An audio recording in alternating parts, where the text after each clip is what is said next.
Spirit Radio Podcasts. The consequences of the catastrophic explosion in Beirut are ongoing and in need of our prayer. Our next guest has an update from the Christian Armenian community on the ground living in Beirut. On the line to tell us more, we have Dr. Paul Manook. Dr. Manook, thanks for joining us on the programme today. Before we go into just a little bit about your communication with the Armenian community on the ground in Beirut, we might go back a little bit as to how the Armenians ended up in Beirut in the first place. Indeed. I just want to say thank you, Wendy, and thank you to Spirit Radio for having me this morning to talk about helping the victims of the Beirut Explosion, which took place on the 4th of August. My wife always says that, Isabel, that Armenians get everywhere. And obviously, Lebanon is one of them. And Lebanon used to have 250,000 Armenians. They all came, most of them came from the 1915 Armenian genocide. They escaped and they built up their communities. In fact, in 1930, the Armenian Catholicosate of the Great House of Cilicia was established, headquartered in Antelias in Lebanon, and the Armenians also had like their own communities. Burj Hammoud is most of them, 80% of them Armenians, which was affected by this explosion. Ashrafiyya, Anjar, Zargazor, these are all Armenian names, all been affected very badly. Their community. They also, within these communities, they started thriving. They had their newspapers, their schools, all Catholic and Apostolic and evangelical schools, and also, by the way, they also have 5 Armenian members in the Lebanese parliament out of the 128 seats. Yes, it's a considerable representation. It is, indeed it is, and they are really active. In fact, all over the world, they have roots from Lebanon. All of those who are in the diaspora, most of them have roots in Lebanon. Yeah. And in terms of just, Paul, what you know about the situation in Beirut and indeed Lebanon, just from your communication with the Armenian community, what has life been like there before the explosion? It's interesting. The obviously the difficulties came, in the 1975 civil war. Till 1980, that affected. But the worst one was the inflation and price rises and currency devaluation, which is, I think, devalued by about 80%, which brought about the October Revolution last year, devastated the country. In fact, a lot of them, they were in hunger, and they also have with it, on top of it, they have 1.5 million, Lebanon this is, refugees in Lebanon from Syria and Iraq. And with it, the things, obviously now today, the Armenians, only 156,000.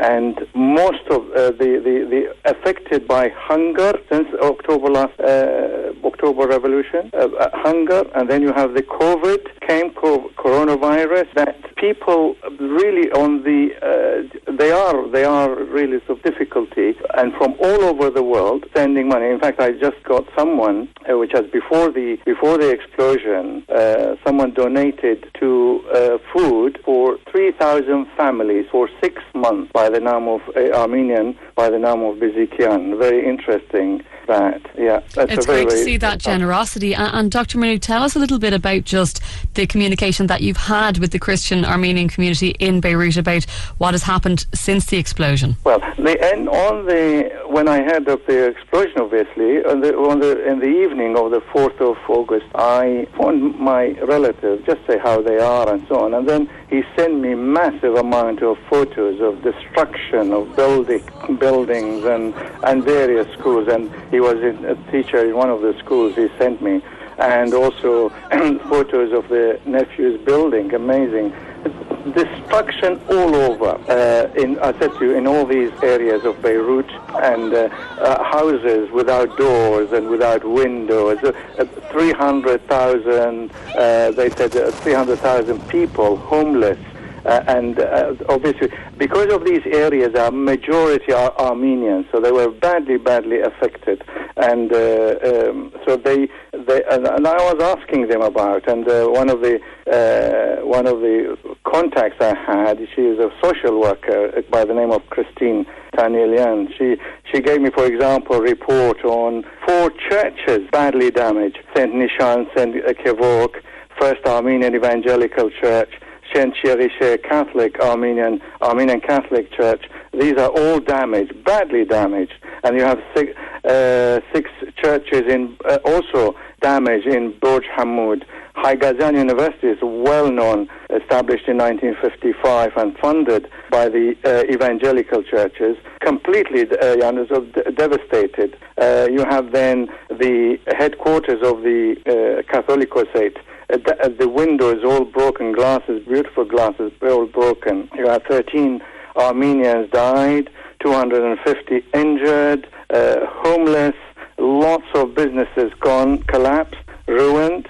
And you're talking about a situation, Dr. Manook, as you mentioned there, where before the explosion happening, people were already suffering from poverty, homelessness. So this has just made things worse. Has the international response been enough?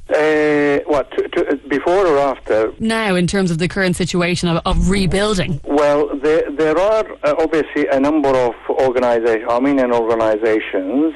They are. Red Cross is helping out as well. A lot of organizations from different parts, the diaspora, Armenian diaspora from different parts of the world. One of them was active as the Armenian Missionary Association of America, active in sending help from America, from everywhere, like I can say, and as well as the Armenian churches, from apostolic churches from different parts of the world, raising funds to support the Armenians in Beirut and around Beirut, to rebuild, to feed, to provide medicine, and the trauma of the children with the noise and so on. It was tremendous.